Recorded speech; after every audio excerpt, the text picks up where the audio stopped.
Luto ako guys ng manok. Pakpak ng manok. Ugasan natin muna. Lagyan natin ng baking soda guys para makuha ang mga ano guys. Para hindi malangsa. Lagyan natin ng tubig. Ugasan natin.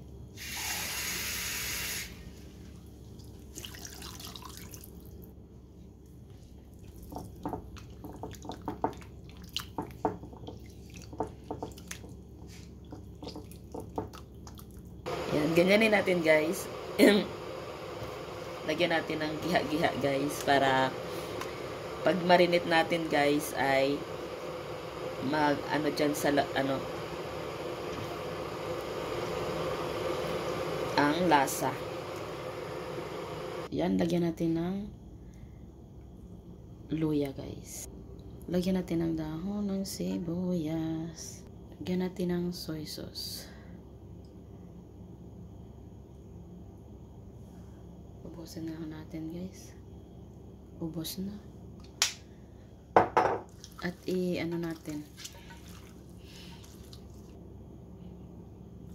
At maglagay ako guys ng ano, garlic powder. Wala ako kasi press na ano, powder na lang gamitin ko guys. Yan, massage natin guys. Yan, ito na guys, naglagay ako dito guys ng itlog. 2 peraso, tapos tawag yun, cornstarch. Ang nilagay ko dito guys. Yan, ano lang natin. Ay, kunin natin ang mga ano ito guys. Dahon ng sibuyas. Gin-marinate ko siya ng 2 hours guys. Kasi gutom na ang ano, ang aking mga boss. Iprito na natin guys. May ano na, may lasa na ito guys kasi 2 hours. Kung gusto niyo na ano, i-marinate nyo 24 hours. Parang malasang-lasahan nyo guys. Ang gin-marinate ninyo. Tapos naglagay ako dito guys ng ano ha, ng black pepper. Nakalimutan ko guys. Lagay ko itlog, cornstarch at black pepper. Yan ang ating manik. Lagay ko na manok, nga ano guys, na manok, na itlog, ay ginkunan ko siya ng white. Ang ginlagay ko lang dyan ay yellow color.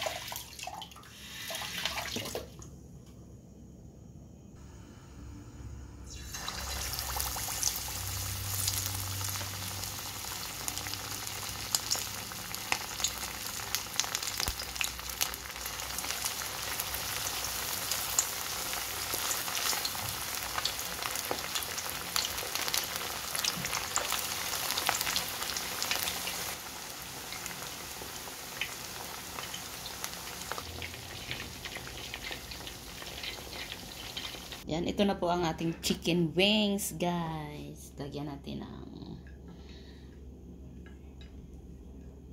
ng pangpakulay, pangpaganda, guys, ng presentation. Yan, tara, mag-try tayo, guys. Oh, mainit siya, guys. Ooh.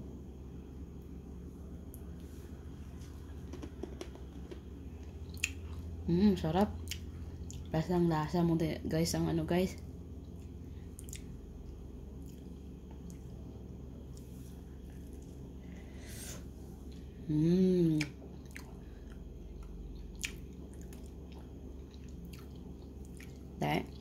Sarap guys.